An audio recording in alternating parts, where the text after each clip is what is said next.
Okay, I think we're ready to get started.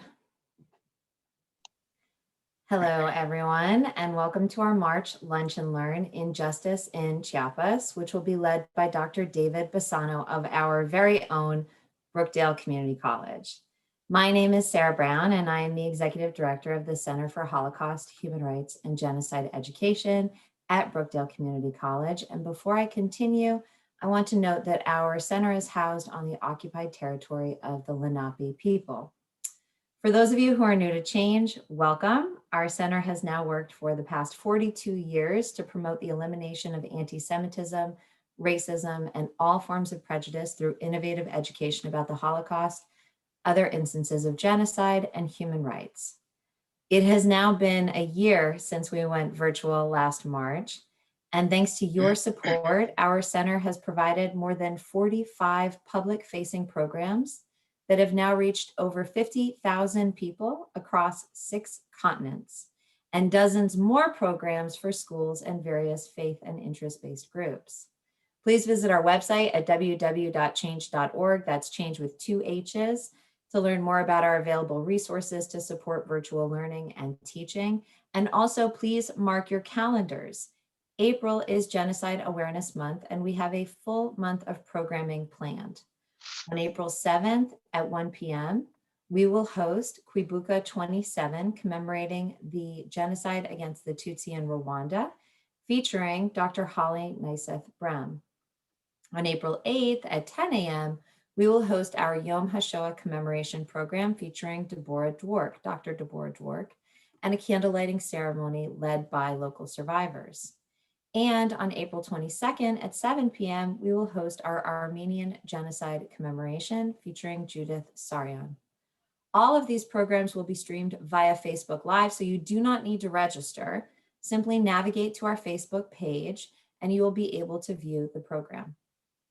And that programming occurs because of the generosity of our members and program participants like you. So please consider joining Change as a member or contributing to support this and future programming. To join, please visit change.org. Now, after this session, you will receive an email of additional resources as well as a link to watch this webinar. And just a couple of housekeeping items regarding today's program. Your audio will remain muted throughout the program, but the chat feature is enabled, so please feel free to communicate with one another. And at the end of Dr. Bassano's presentation, please feel free to type your questions into the chat box, and at the end of that presentation, we will get to as many as possible. I'd like to thank Change staff, Allie Evans, for helping put on this program with me, and our intern, Caleb, for helping with everything today. And now it is my pleasure to introduce Dr. Bassano. Dr. David Bassano is an assistant professor of history at Brookdale Community College. He is also the chair of the history department there. He holds a PhD in international history with an emphasis on human rights history. His publications include Fight and Flight, the Central America Human Rights Movement in the United States in the 1980s. He is also a human rights activist and I appreciate this very much because I am too, an avid outdoorsman. So please join me in welcoming Dr. Bassano. At this point, I will mute myself and hand things over to you. Thank you. Okay. Thank you for that, Sarah. I appreciate it. Good morning, everybody. I'm glad you could all make it here this morning. I'm pleased to be able to speak with all of you on this topic, something that's quite close to my heart, not just as a human rights topic, but because this is a firsthand account that I'm giving you today. This is something quite personal. What I want to talk about is a trip that I made to the state of Chiapas in Mexico in the summer of 2019. Chiapas, if you don't know, is the southern and easternmost state in Mexico, bordering on Guatemala. And it's also one of the poorest states in Mexico and has a very high indigenous population, who we call the Indians. And there's no coincidence that it's a high indigenous population and also high poverty. I was in Chiapas under the auspices of a group called CIPAS. This is a human rights and peace NGO that was set up in the aftermath of the 1994 EZLN, the Zapatista uprising in Mexico. and they bring delegations down from the United States and Europe to tour Chiapas and also to meet some of the people who are involved in fighting injustice and fighting against human rights violators in Chiapas. And I got to meet with them and interview them. I did publish a version of this talk in a literary magazine called Type House late last year. I think it was September. So to start off with, just to give you an idea of the content of the talk, one of the groups that we met with is a working group, a collective called Cereza, which means it's Spanish for cherries, the Cherry Collective. And this is a group of women who help incarcerated women in Mexico. They help them while they're in prison, and they help them get back on their feet when they're out of prison. There is tremendous stigma against a woman who's been incarcerated in Mexico, can't get a job, can't rent an apartment. So these women help women who are coming out of prison. So as part of the small delegation from the United States, I met with the women of Cereza at their offices.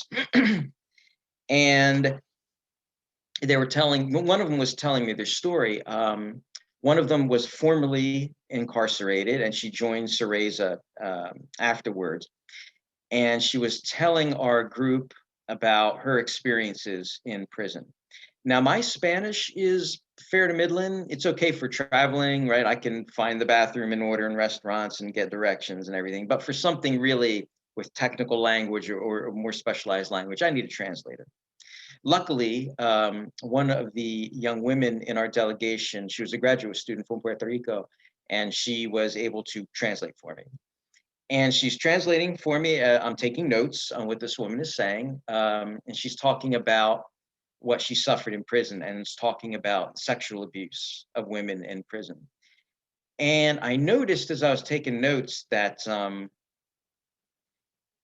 I have enough Spanish to know that what that woman was saying was not exactly what my translator was saying, which is a very awkward situation to be in when you're conducting an interview like this. So I let it slide, and I just took the notes and thanked her afterwards.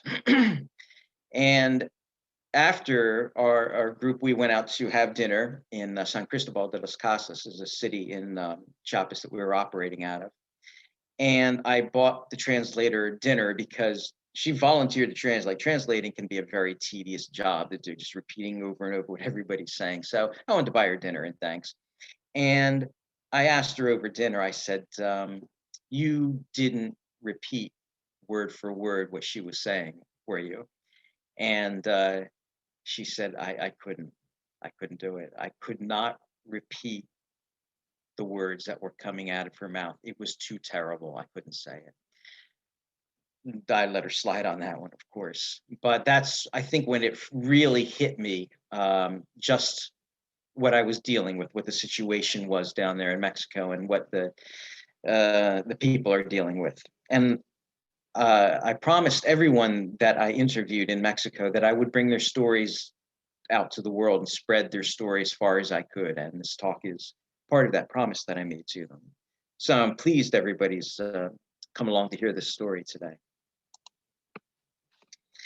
So consider this following scenario. You're in your home one evening with your children when armed police arrive and bang on the door, and they demand entrance. Now, you don't speak very much Spanish because you're an indigenous person. You speak your own indigenous language, Nahua or Tzotzil, or one of the other dozens of languages in Mexico. And you, of course, being from a poor family, you have very little formal education. You never learned more than a few words of Spanish. You had to go to work instead of school to support your family. But the cops break down the door and charge in with guns, and you tell your children to run, go to a trusted neighbor's house. And you are detained. You're taken to the local jail, and you're held incommunicado. You can't talk to your family. You can't call a lawyer. And the police try to interrogate you, but you can't understand what they're saying. It's in Spanish. Now, you know the police have translators available, and by law, they're required to bring them in, but there's nobody present. and they put a document on the table in front of you and make it clear they expect you to sign it. And you don't because you can't read it. Who knows what that says? So they take you to another room and they rough you up pretty good. And they leave you in that room by yourself with no food for 3-4 days, no communication. And finally, when they come and get you back out, you start thinking that if I don't play ball with these guys, I may never see my children again. So you sign that document. And then you put back in jail, and you find out some weeks later that that was a confession to murder you signed. And you remain in jail until your trial, which turns out to be 5 years later, and you have been sentenced to 30 years in federal prison for murder. This scenario happens every single day, many times over and over again in Mexico. There's absolutely nothing uncommon about what I just described. And the question is, why? Arbitrary arrest is the technical term for what I just described. What is it? According to the UN Working Group on Arbitrary Detention, an arrest is arbitrary and therefore illegal when it meets at least one of these criteria. It has no basis in law. It's based on discrimination against the detainee. The detainee was denied a fair trial.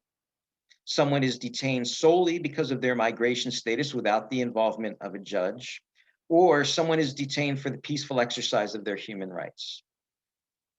But why would the police want to arrest someone without good cause? One reason is bribery by the actual perpetrator of a crime. By the way, what I'm describing here, this is from a UN working group. This is not specific to Mexico. This happens in Mexico, but it happens in a lot of places around the world as well. That's why the UN is quite interested. You see, the actual perpetrator of a crime, commits a kidnapping, a robbery, a murder. The police catch up with them. You can pay the cops off. Here's $200. Leave me alone. So the cops take the money, and in countries, poor countries where the police are making very low wage, they are particularly susceptible to bribes. And the problem is somebody has to take the fall, don't they? You can't have all these crimes being committed, and all of a sudden people notice that there's no one in prison, right? The family of the person who was murdered is going to go to the press, is going to go to the politicians. How come nothing's happening? So somebody's got to take the fall. Probably somebody who's helpless, who's defenseless, somebody who's poor, who can't afford a lawyer, someone nobody cares about. If there's a lot of racism against a particular group, they would make a nice fall guy. And it's the indigenous people, the Indians in Mexico, who fit that category.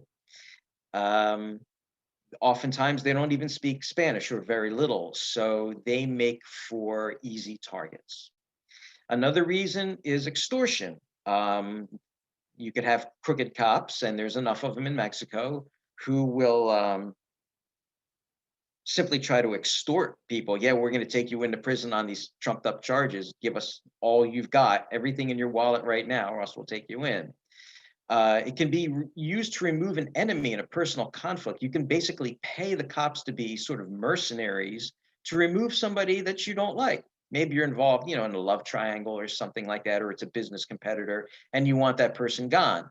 Yeah, give the cops $300, $400, and they'll trump up some charges against this individual and take them away. Or something that is way too popular around the world in many countries is arbitrary arrest to remove a political activist or an environmental activist or a journalist, someone who's causing trouble for the government at some level. And well, they're killed very often, but if you want to be a little bit more subtle about it, you can just have trumped up charges against them. And I'm going to tell you about one such person later on when I get to the prison interviews. So this is motivation for corruption. Why is this so widespread in Mexico? Mexico has had an extremely tumultuous history, but to keep it in more modern times, to stay in the 20th century and beyond, One of the problems was the corruption of the political party known as the PRI, the Revolutionary Institutional Party in Spanish, or in English of the Spanish. But the PRI was the political party that came to power after the 1920 revolution, and through electoral nonsense, manipulating the ballot, they remained in power uninterrupted certainly had the presidency and the federal government, but also various state governments and even municipal governments. They had unmitigated sway for 80 years, up until the year 2000, when they finally lost the presidency. And 80 years of a single political party, that concentration of power led to corruption at all levels.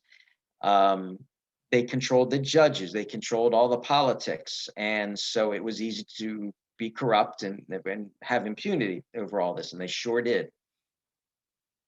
Another reason for this corruption is poor training for the police. If you don't know how to conduct a difficult investigation and you're catching heat to catch the guy who did this, oh, it's easier just to grab some defenseless Indian off the street and charge them. Oh, nobody cares about them because of the racism anyway. So speaking of the police, poor pay to both the police and the public defenders is another cause of corruption, because they're more susceptible to bribes. They need the money. It's so bad in Mexico that 20% of all the federal police in Mexico are under investigation at any one time, 1/5 of them. And those are just the ones who are under investigation. I'll tell you how bad the situation is. Now, naturally, Mexico has had various reformations trying to fix the justice system, from police all the way up to the Supreme Court. Little changes on the grounds. Corrupt individuals just find ways to get around various laws. And this culture of impunity is what so many of the people that I interviewed were trying to fight against. You see me looking over here, I got one eye on the clock. As I mentioned, the indigenous people of Mexico are the most vulnerable. They suffer from poverty, which is connected to racism, obviously. They have a lack of Spanish language skills, so that contributes to the poverty and difficult to get another job. They can't get formal education because you can't have a child in school. They need to be making money for a poor family, or else how are you going to eat, right? So you get stuck in the intergenerational cycle of poverty. It's estimated that 60% of all the prisoners in Chiapas are indigenous people.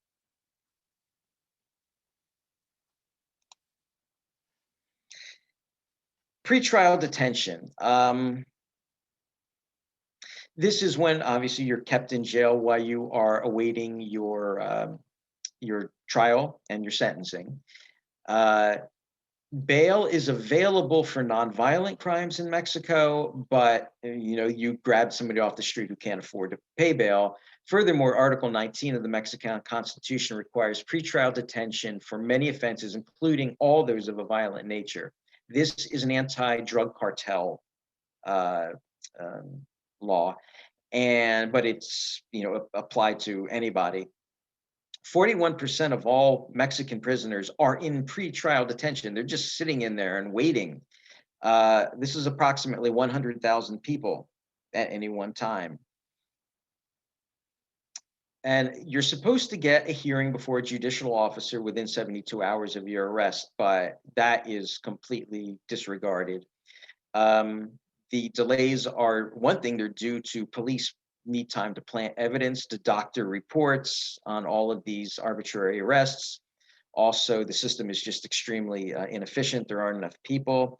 I read about cases of people being in pre-trial detention for 7 years, 10 years. One guy was in for 16 years waiting for a trial. They destroyed his life long before the trial.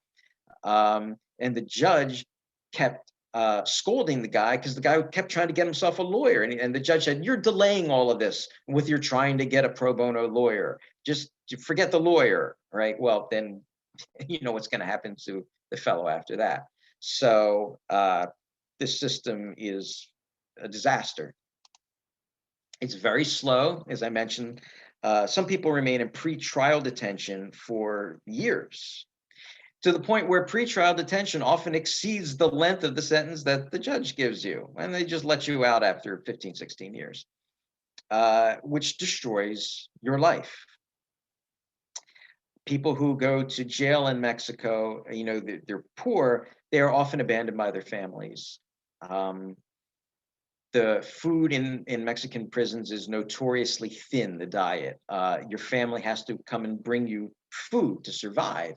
But these are poor families. Now, they can't, it's very difficult for them to afford to bring food to somebody who's not bringing in an income, and then to get on a bus and spend the day traveling to go to the prison to bring you this food.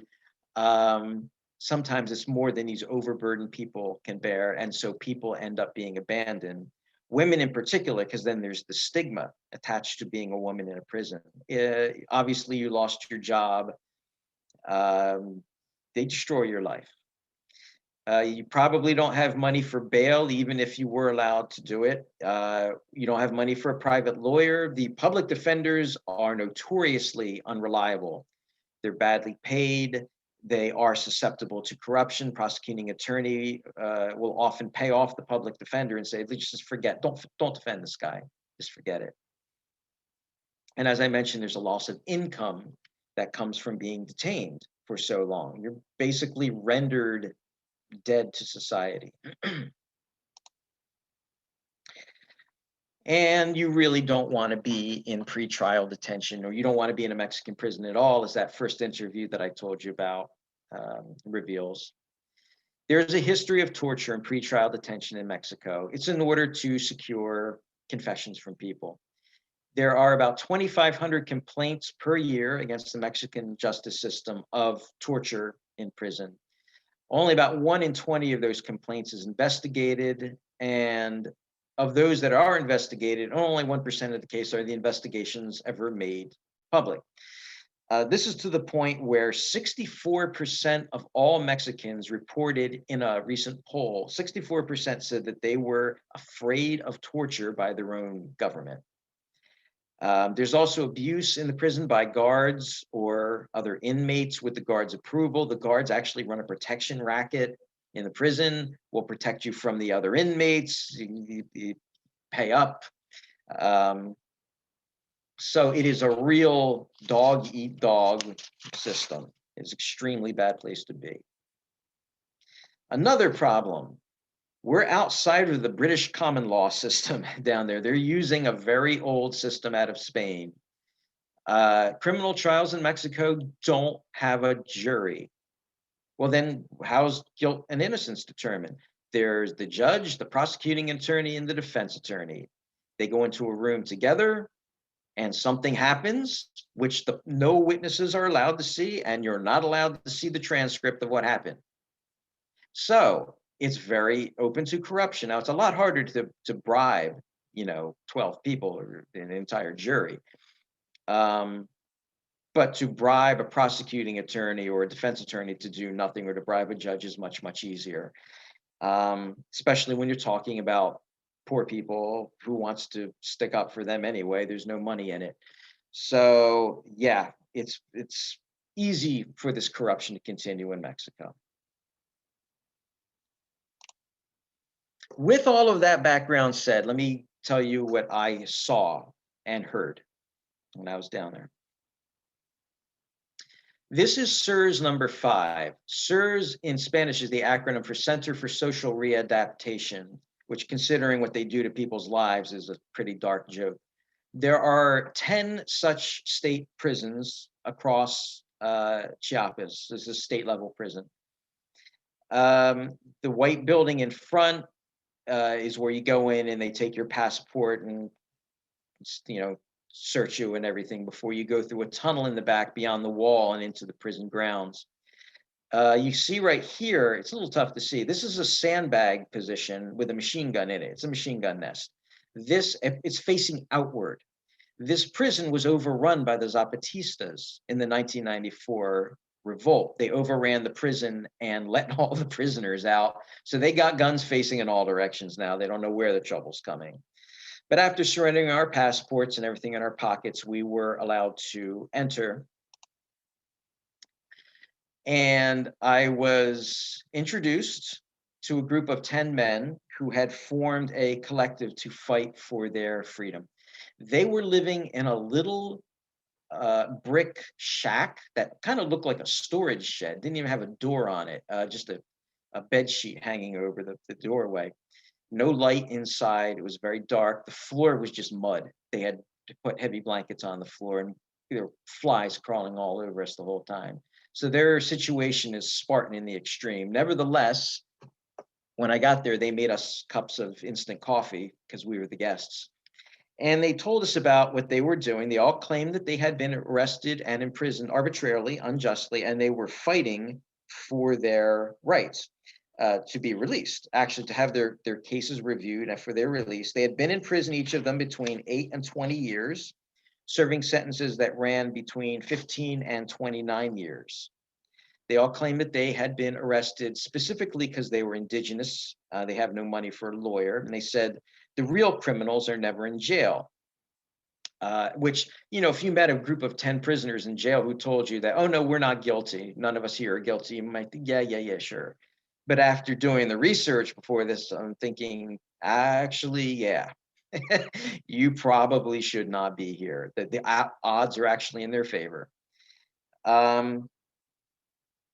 They complain of a lack of food, that their families have to provide much of it. That's a financial burden on overburdened people. The authorities enjoy humiliating them, won't let them have interpreters. They resort to beating prisoners who try to assert their legal rights, like the right to a review of their case. And that's what they want. They want a review of their case. That's their number one objective. And they say, actually, you have to release every single person in this prison because the system is so corrupt. You cannot genuinely say, you can't assert that anybody here belongs here, that the system is so corrupt, there's no justice, and you have no right to put anybody in jail under such a corrupt system. And their leader was named Pedro Jimenez. He was the most experienced of them. And Pedro Jimenez got his training from a man who's a living legend down in Chiapas. I'm sorry I didn't get a chance to meet him, but I heard plenty about him. Rewind back to June of 2000 in Simahobel in Chiapas. There was an ambush of 9 police officers. Now there's still some rebel groups down there. There's a lot of drug cartel activity. For police to get ambushed is not all that unusual. Plus, nobody really likes the police. That doesn't help. One of the 2 survivors, 7 cops were killed, and 2 of the survivors, one of them was the son of the local municipal president, Ruiz. And so the next thing you know, the municipal president, Ruiz, is looking for somebody to blame for this. And he goes and he finds Alberto Patishtan. And Patishtan had been, he was a local teacher, bilingual. He's from the Totsil tribe, and he was teaching kids in local school. But Patishtan had previously accused Ruiz of corruption through the press. He gave evidence in the press. Here's why this man's embezzling money and everything. So now Ruiz sends the cops to arrest Patishtan. So it looks like this is a good way for them to get rid of Patishtan. So Patishtan was arrested without a warrant. He's charged with organized crime, murder, possession of illegal firearms, that he was involved in this shooting. Now, Patishtan had evidence that he was not involved. He was teaching at the time, and he had 30 students who could tell you where he was exactly at the time of the shooting. There were other inconsistencies in the evidence that was given, but nevertheless, he was tried and given 60 years in prison after waiting 2 years for his trial. This is Alberto Patishtan. He has since been released from prison on a presidential pardon, I'm happy to say, and is back with his people in Chiapas, back in his town of El Bosque. So fast forward again to 2010, when Pedro Jimenez, who's leading the 10 men who I previously mentioned, he meets Alberto Padistan, who gets sent to Cereza number 5. Padistan was being moved all over the place because he kept organizing prisoners every place he went. So they kept moving him, but then wherever he showed up, he starts organizing again. And I can still hear Pedro Jimenez in my head telling me this story, very moving.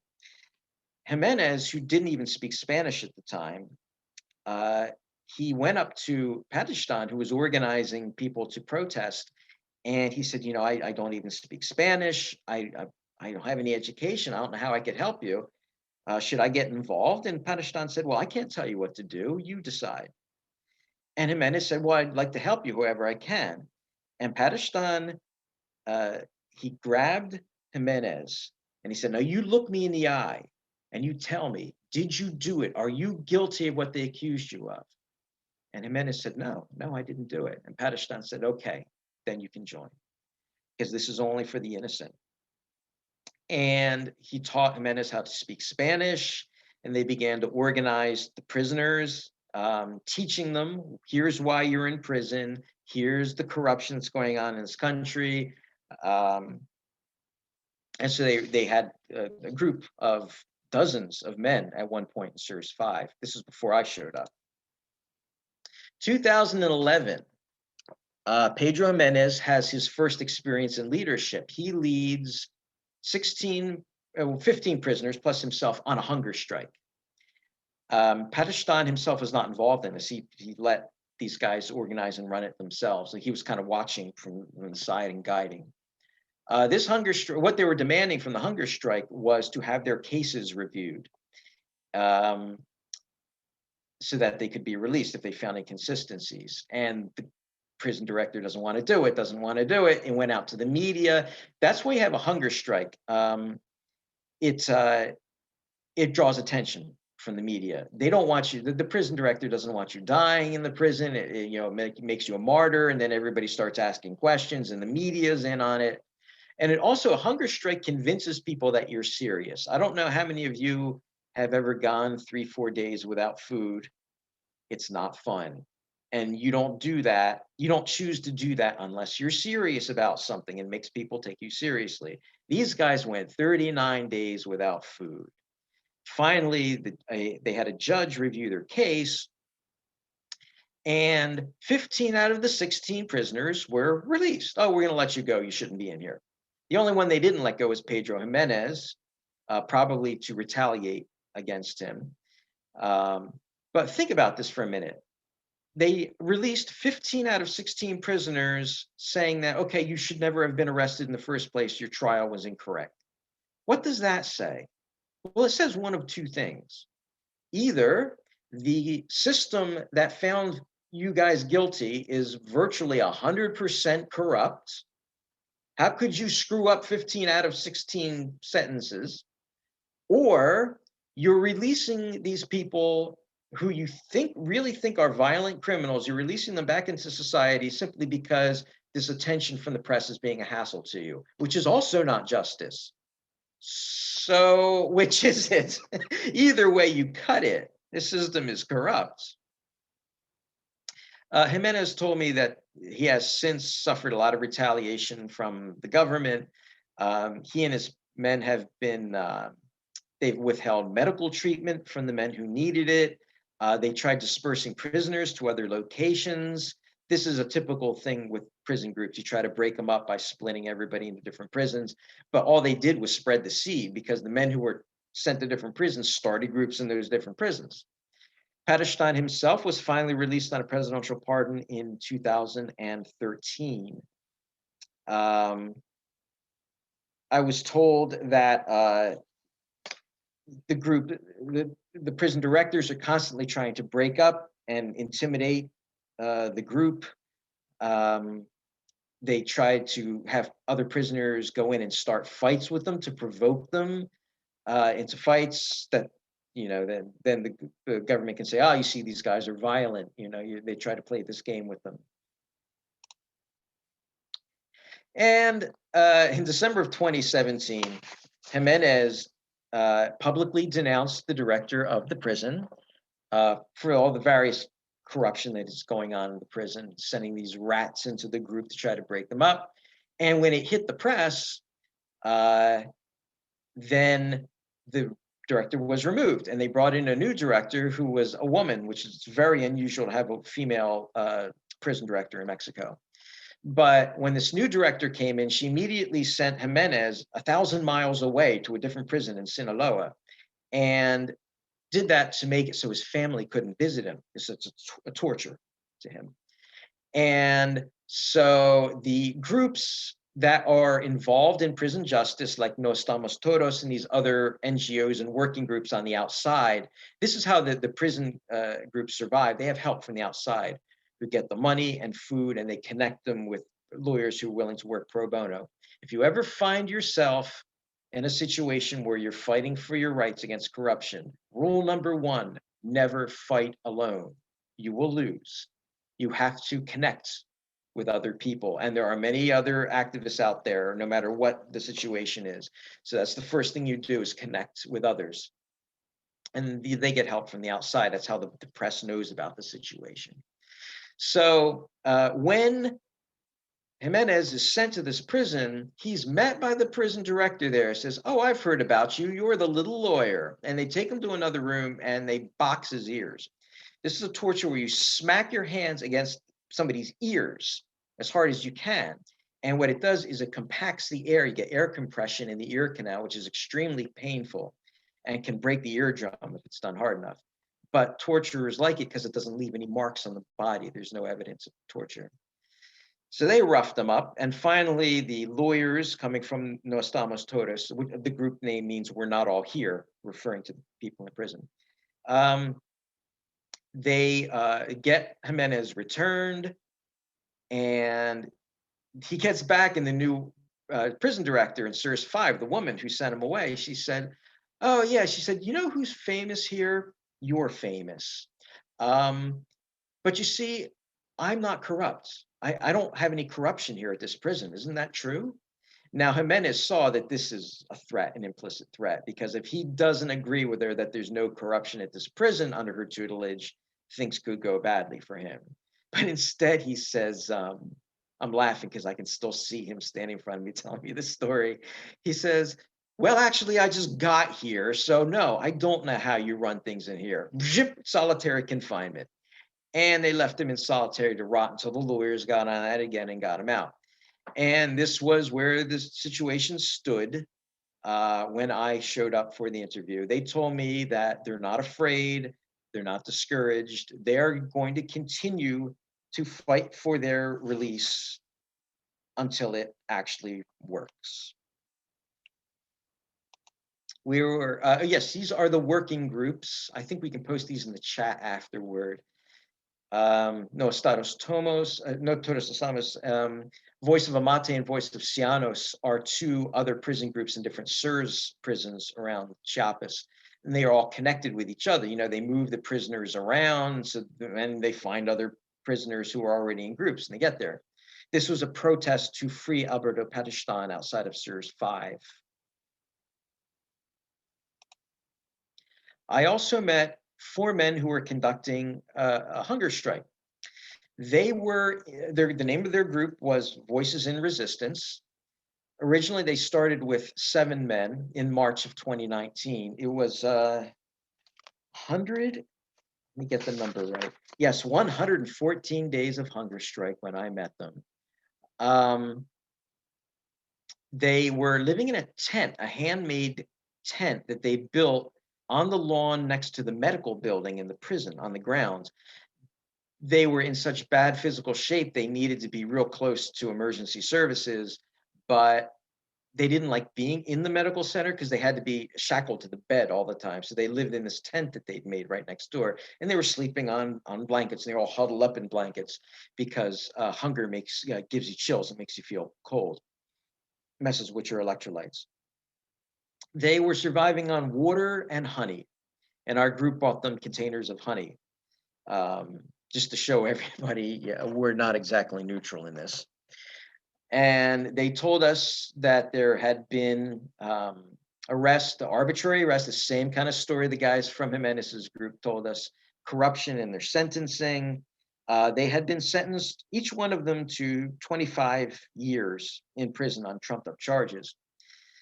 They were in bad physical shape. They would develop infections, and then the medical site would give them IVs of antibiotics, and then we get infections at the site of the IV. They had gotten themselves a new public defender because the original one they had was useless, but then they were punished in retaliation for getting a new public defender. The prison succeeded in breaking up the group to some extent. It told them, okay, we'll review your cases if you guys will agree to be sent away to different prisons.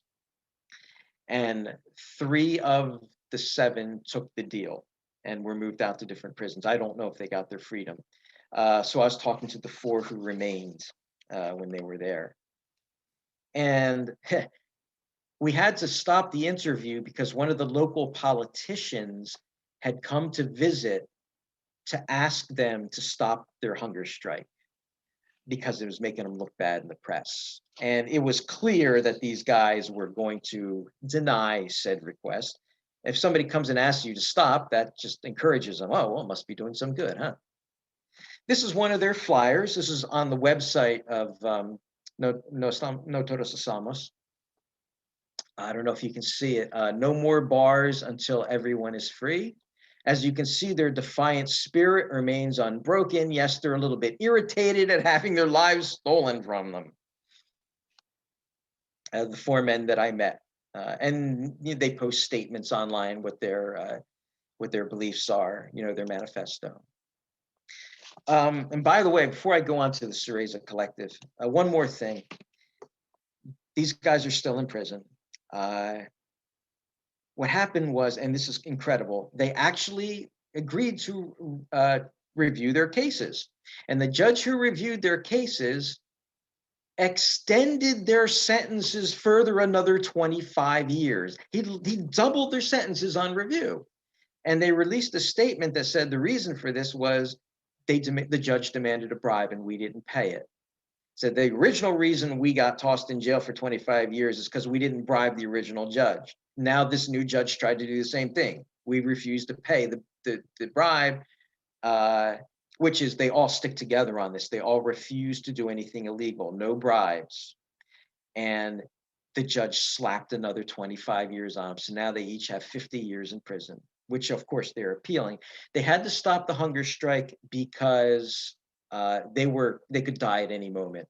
So they went to a reduced strike where they're only eating once a day. And that's how they continue to this day in that tent. Real quick, I'd like to talk about the Cyreza Collective because these women deserve a book to themselves. They are amazing. This is the group that I told you about in the beginning that I met. It's a feminist group. They support incarcerated women, both before and after leaving prison. Their most visible effort is a transit house. It's a halfway house called Casa Cereza.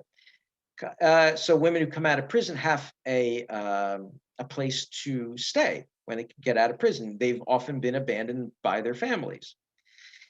And it's all the women who come out of prison, they run it themselves. It's a collective. It's very cooperative. Nobody knows that this is a halfway house for female prisoners. They tell the neighbors that it's for women who have been abused, victims of domestic abuse, because there's such a stigma against women in prison. And there's no renter rights in Mexico. The landlords in the past, if they found out what this house was, they would just kick them out, and it was legal for them to do so. I think this was their 3rd halfway house they set up. They keep getting chased out. It's called the Cereza Collective because look what they did, right? The prison was called CERS.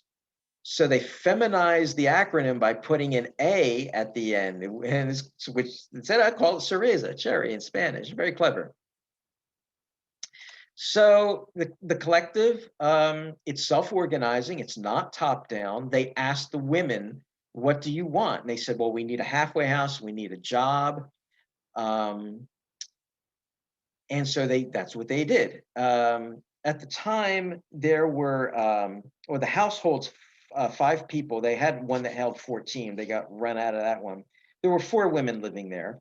50 women have used the halfway house in total. Some stay for one night, some stay for months. They help them get jobs. What they did was they set up with one of the local universities. One of the local universities has like a coffee place, like a Starbucks, and the university agreed only to hire Cereza women. So they have some job available for them because they have to pay the rent on the house somehow, you know. The outreach to the women in prison is very difficult. The women don't trust them. They don't know who they are. It takes a long time for them to build up trust, but they've done it just person to person. They set up an online education system in the prison where the local universities offer online, like Zoom style classes to the women. They could get certificates in Spanish language, right? They're indigenous women, so they learn how to speak Spanish through this program. They also reconnect them with their families when they get out. Even if these women are actually immigrants from Guatemala or El Salvador, they will connect them over international borders. And they also collect and present legal evidence to have their cases reviewed. They get them pro bono lawyers. The woman who I spoke to who had suffered in prison, she was now in law school. She's studying to be a lawyer herself. When the coronavirus hit the prison, the guards were so scared, they basically abandoned the prisoners to their fate. I mean, the women's section of the prison didn't have water. How are you going to handle this? They called up the ladies of Cereza, who got themselves a pickup truck and look at all the toilet paper, and they loaded it up with food. There's cooking facilities in the prison, and they basically made a care package run over and over again to the women who were in prison. So they are doing a lot of direct on the ground work. They are just doing spectacular work. They love them to death. I think we can pop this in the chat if you want to see it. These are the working groups and NGOs that are working for justice in Chiapas. If you want to make a donation to anybody or investigate further, this is a good place to start. The Fray Bartolome Center is an actual NGO. The others are just collectives. Well, and so is CPAS, that's an NGO. The others are just collectives. They're just working groups, as they call themselves, but they've got a web presence too. And well, that timing wasn't so bad. I'm going to stop the share, and I have time for questions. I hope I'll have some answers. Go ahead, Sarah. That was fascinating and informing, but also infuriating. Yes. I'm sitting here thinking about how angry I am. I first of all, we're going to open up the chat. So if you have a question, please do enter your questions into the chat, and I will be happy to serve as moderator for any questions you may have. I have 2 that immediately popped up in my head. One of them is extremely broad. And so apologies for the big question I'm about to ask you, which is, barring a full overhaul of the judicial system, what really is possible in terms of enacting some sort of meaningful long-term change within the judicial system, but also it seems more broadly across the policing system, but focusing really on the judicial. What can be done? Some things that have been attempted anyway, or is better pay and better training for public defenders. They do the same thing with the police too. But they want public defenders to have better pay and better training. The better pay will make them less susceptible to bribery, is the idea. Also, there has to be some kind of transparency. Unless there's transparency, where people can actually go and review what happens in that room when the trial takes place, it's very difficult to reverse this. So that's something these groups are fighting for also. The more transparency you get, the more social pressure you can generate. So that's a big one. Yeah. Another question is about Casa Cereza and this idea about, it sounds like there's a gender stigma, especially for women who are detained and incarcerated, but then also released back after they've served their sentence, just or unjust. It sounds more like unjust. Can you elaborate a little bit about, I guess, the difference in perceptions? Because one thing I was noting is that men are also, it seems, abandoned by their families, but it seems to be more so for the women. Yeah. For the men, the abandonment is very practical. It's just too expensive to keep bringing them food and medicine, and you have to get on a bus and travel all day, and then stand in line. These poor people, they don't get a week off. You know what I mean? They have to work and work and work and work. And so the men, I think, are abandoned out of practical purposes. The women are also abandoned for practical purposes, but then there's a terrible stigma against them when they're released. Just a woman who's been in prison is just considered tainted, right? Nobody wants to have anything to do with her after that, especially their families. Yeah. I've done a little bit of work with women incarcerated for genocide related crimes in Rwanda. And I just can't help but think in a comparative context about how their reentry and reintegration process works versus what you're sharing from this region. Are there any initiatives, and I know you talked about Casa Cereza as this one great example, but are there any broader initiatives to educate about a re-entry and reintegration, bringing families back together? I'm thinking even just from a practical standpoint of preventing recidivism rates, high recidivism rates. Yeah. Groups like the Fray Bartolome Center for Human Rights does some work like that. There isn't much to help women down there. It's going to be at a very small, low level, like the Cereza Collective, right? They haven't even filed to become an NGO yet because of the money that it costs. And then there are certain laws that apply to you. You kind of become more visible. So I think a lot of the work that's being done to help women is really grassroots, like woman to woman. I have two questions. I'm getting a few of them here, so sorry if you hear my phone pinging. There was a question about the abandonment of prisoners during coronavirus. You did your interviews pre-pandemic, and has there been more abandonment? Have these causes and these efforts been sidelined because of COVID and the pandemic? Do you have any sense of what the reality is right now for individuals incarcerated during the pandemic? Yeah, I heard from the men's section that there's no masks. Basically, they've been abandoned. There's no medical treatment available for them, and that they have no idea of how many of them are actually infected. They know some of them are infected. They have no numbers. They're not being told exactly what their situation is. Yeah, but they know it's happening. They know it's a danger. And then a question actually for you. Did you experience any insecurity in going down there and doing this work and this research? No, because CPAS took good care of me. They would tell me, I would sometimes in the evenings, I'd go out on the town by myself, and they said, don't go here, don't go there. There's a section of town that's known locally as Sala si puede, leave if you can. They said, don't go there. I said, yeah, sounds about right. Oh my So gosh. I did not feel personally threatened at any time. I was looked after. Yeah. Another question, what happens to women who, or do women give birth in prison, and what happens to the children? That has changed over time, the women told me. They have had pregnant prisoners in CERS 5 before, and it used to be that the children could stay with their mothers in prison up to age 4. They don't allow that anymore. You can have visits from children, but they can't stay with you. And in fact, some of the women I met told me the hardest thing about being a woman in prison is you can't see your children growing up. You miss your children's life. Yeah.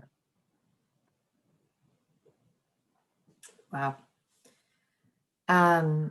Those were the questions that were presented to me via, thank you everyone who contributed to chat, but also reached out to me via my messages. Dr. Bassano, this was so interesting. You covered so much ground in a very short period of time, but I'll admit I knew next to nothing before this talk, and I very much appreciate how illuminating and carefully researched and thoughtful your presentation is. Thank you. I appreciate that. I hope everybody found it useful, informative. I know maybe not cheery, but informative. And I promised I would bring their stories to the world. And so I'm grateful for the opportunity to do so. Yeah, and we are grateful to you for fulfilling that that promise.